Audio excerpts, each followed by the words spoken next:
In the quietest corner of the fire, where hunters did not laugh, sat Aro.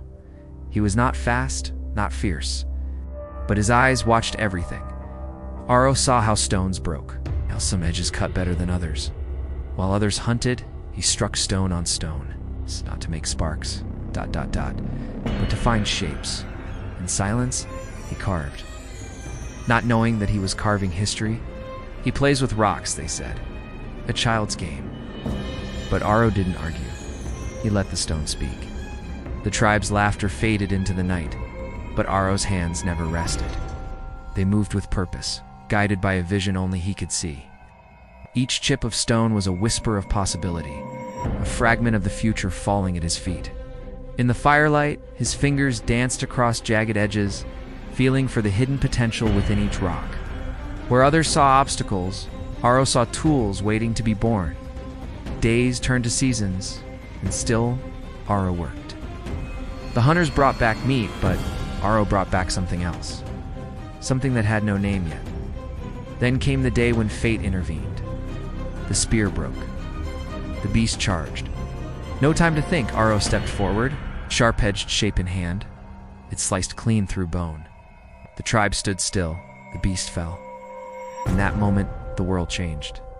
The first cut between thought and nature had been made. Stone had become more than stone. That night, Aro didn't speak, placed his tools on the earth. Others followed. And for the first time, hands began to shape the world. Not with teeth, not with fire, but with thought, and stone. The fire crackled, casting long shadows across faces etched with wonder. Eyes that once looked to the horizon now turned to the ground, searching for the magic Aro had unleashed. Fingers that had only known how to grasp now learned to shape. The air filled with the sound of stone striking stone. A new rhythm joining the ancient songs of the tribe. Aro watched, silent as always, as knowledge spread like ripples in a pond. Each person discovered their own way of coaxing form from formlessness, of bending the unyielding to their will. The hunters found their spears flew truer, their cuts cleaner. The gatherers discovered new ways to pry, to dig, to scrape sustenance from the earth's reluctant grip. And still, Aro worked. His creations grew finer, more intricate, shaped not just edges but curves and points, hooks and hollows. Each new form was a question asked of the stone, and the stone always answered. Children gathered around him now, their small hands mimicking his movements. They giggled at their clumsy attempts, but Aro saw the spark of understanding in their eyes. He knew that long after his own hands grew still, these little ones would carry the knowledge forward. Seasons turned, and the tribe's world expanded. They ventured further, stayed longer, grew stronger, and always at the heart of their camp sat Aro, the quiet center around which a new world turned. One day, as the sun painted the sky in farewell colors, an elder approached Aro. His wrinkled hands cradled one of Aro's earliest creations, its edges dulled by time and use. "You have given us more than tools," the elder said, his voice rough with emotion. "You have given us a way to touch the dreams in our minds and make them real." Aro nodded, a rare smile touching his lips. He picked up a fresh stone and placed it in the elder's hands. Then gently, he guided those ancient fingers to find the shape hidden within.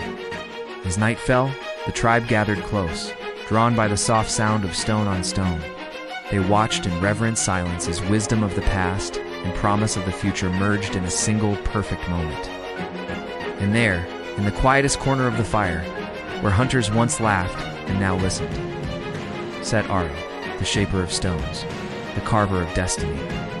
His hands moved steadily, telling a story older than words, a story of curiosity and courage, of patience and perseverance, a story of how a single idea, nurtured in silence, can change the course of history.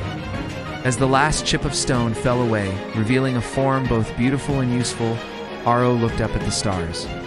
He wondered what other secrets lay hidden in the world around them, waiting for eyes that could truly see and hands brave enough to reach out and grasp them. The fire dwindled, but the spark Aro had ignited burned bright in the hearts and minds of his people. It would carry them forward through countless generations, shaping not just stone, but the very fabric of human existence. And so, In that moment when thought first touched nature and stone became more than stone, a new age was born. An age of creation, of innovation, of endless possibility. An age that began with Aro, the quiet one, the watcher, the dreamer, the stone shaper.